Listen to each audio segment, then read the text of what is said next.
జనసేన అధినేత పవన్ కళ్యాణ్కు కాపు సంక్షేమ సేన అధ్యక్షుడు మాజీ మంత్రి చేగొండి హరిరామ జోగయ్య మరో లేఖ రాశారు.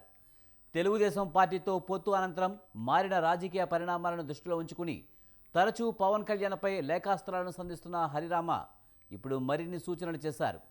ప్రస్తుతం తెలుగుదేశం జనసేన పార్టీ రెండో జాబితాపై కసరత్తు సాగిస్తున్నాయి.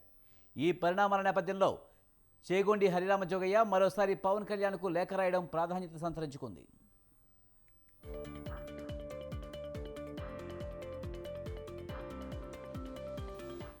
బలిజ సామాజిక వర్గానికి సీట్లను కేటాయించాలని హరిరామ జోగయ్య లేఖలో సూచించారు. ఏ నియోజకవర్గంలో ఏ అభ్యర్థిని పోటీకి దింపితే విజయం సాధించే అవకాశాలు ఉన్నాయనే విషయాన్ని చర్చించారు.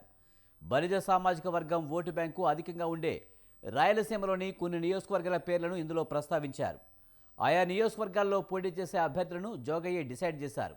తనకు ఉన్న రాజకీయ పరిజ్ఞానంతో ముందస్తు అంచనాలను వేస్తున్నానని వివరించారు.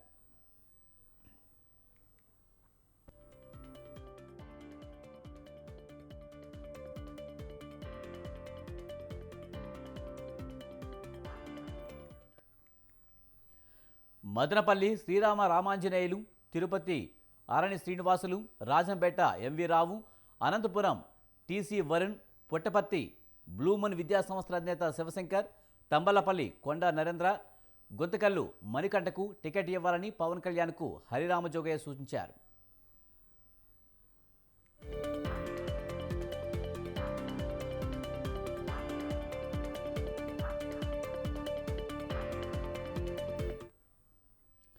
రాయలసీమలో 20 లక్షల మంది వరకు బలిజ సామాజిక వర్గానికి చెందిన ఓటర్లు ఉన్నారని గుర్తు చేశారు. ఇప్పటి వరకు ఏ రాజకీయ పార్టీ కూడా రాజకీయంగా వారికి ఎలాంటి ప్రాతినిధ్యాన్ని కల్పించలేదని, టికెట్లను ఇవ్వలేదని హరిరామ అన్నారు. ఈ లోటును జనసేన తీర్చుతుందని ఆశిస్తున్నట్టు చెప్పారు.